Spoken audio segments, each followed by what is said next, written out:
Voilà, j'ai été un petit peu bref sur la fin de la dernière vidéo sur le corosol et sur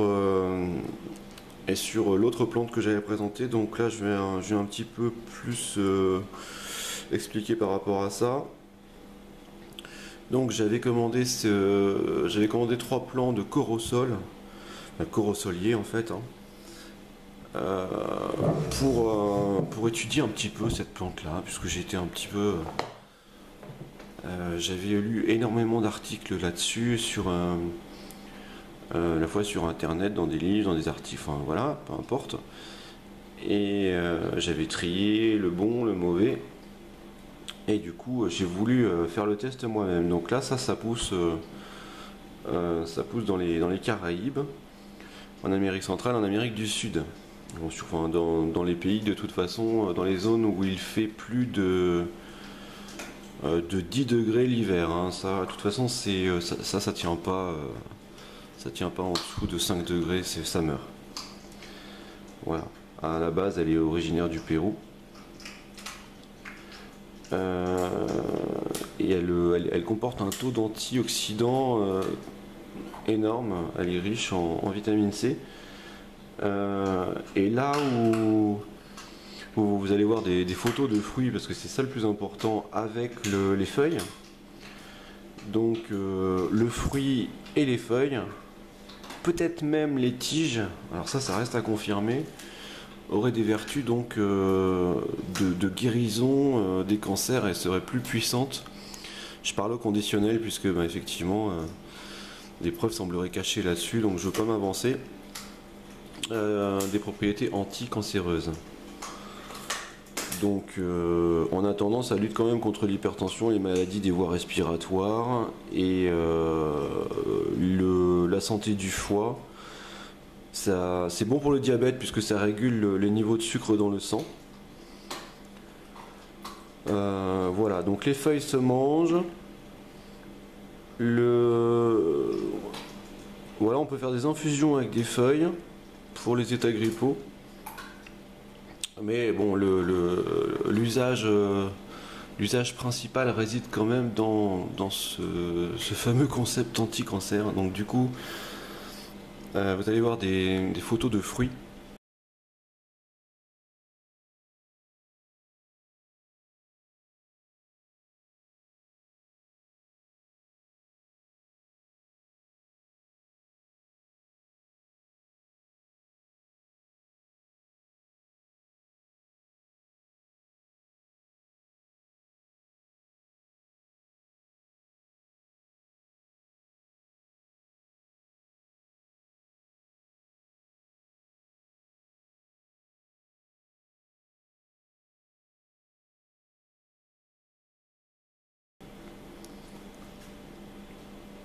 Et voilà le fruit du corosol qui est épineux, qui est d'une texture qui ressemble énormément au litchi. C'est un fruit qui fait entre 2 et 5 kilos, donc c'est un très très gros fruit.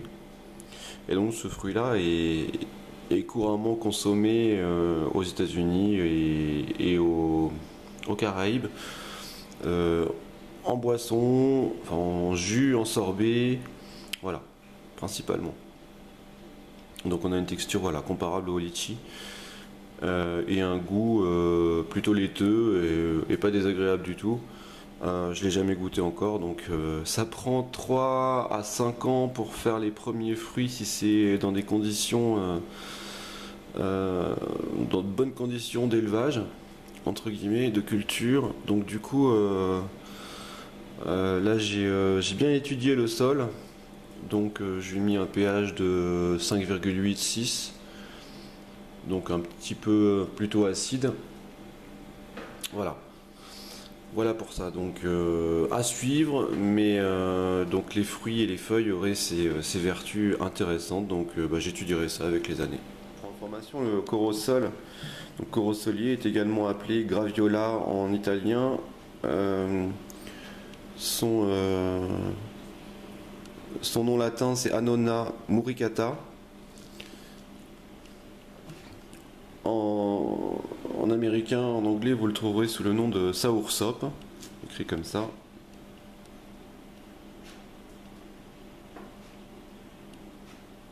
Voilà.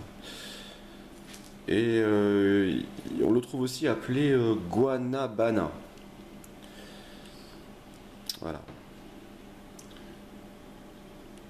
Voilà. Donc affaire à suivre concernant ses vertus et sa culture. Et voici le fameux fruit du miracle. Alors ça, c'est pas une légende.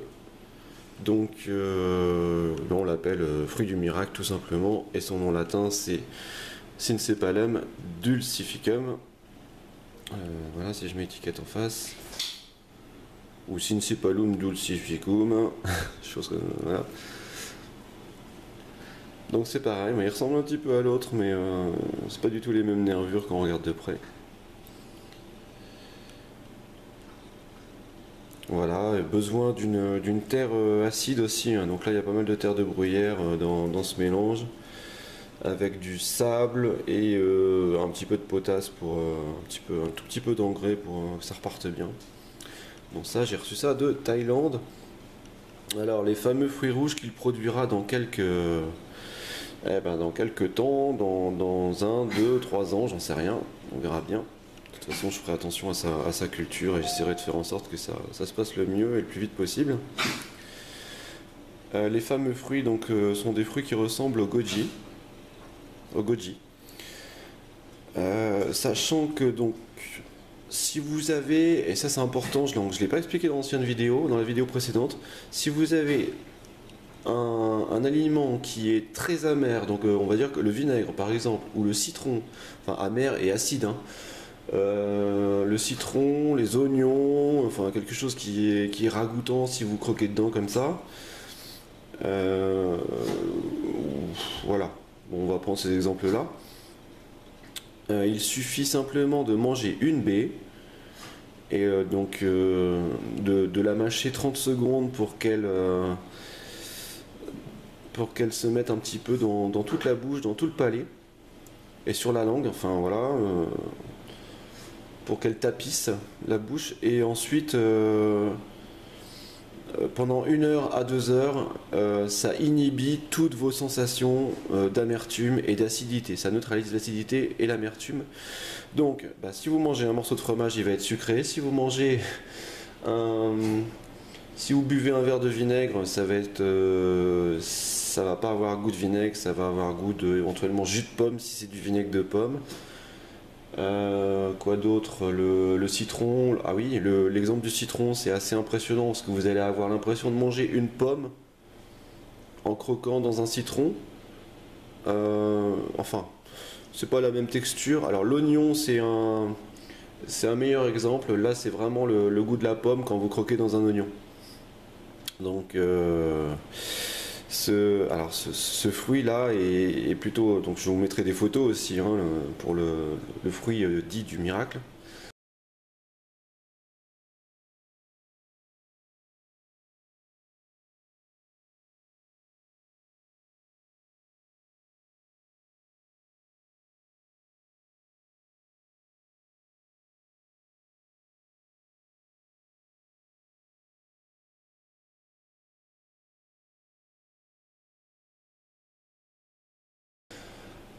Ce fruit-là est impressionnant dans le sens où ça peut remplacer le sucre si on réfléchit bien.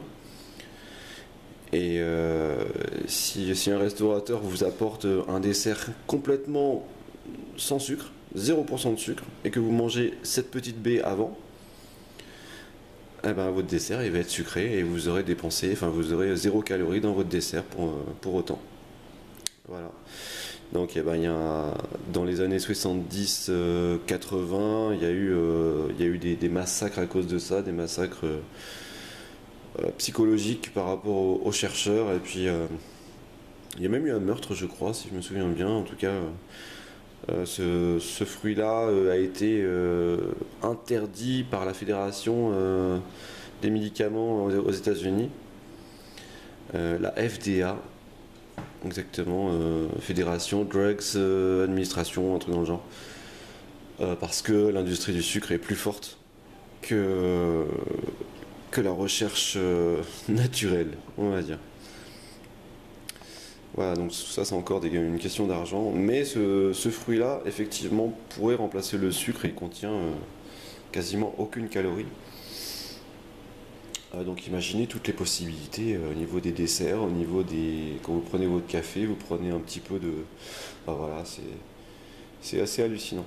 Donc je voulais juste apporter quelques petites infos là-dessus. Si ça vous intéresse, je vous mettrai des liens. Les liens où je les ai trouvés, je les ai pas payés cher.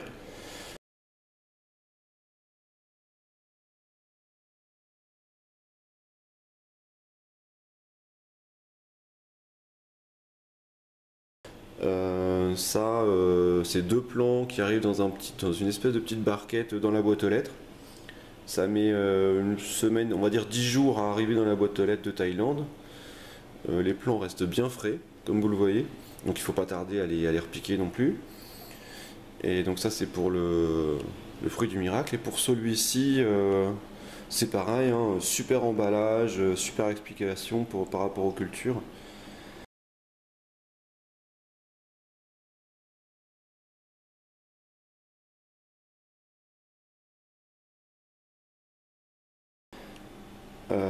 Voilà, donc une dizaine d'euros par plan, même pas.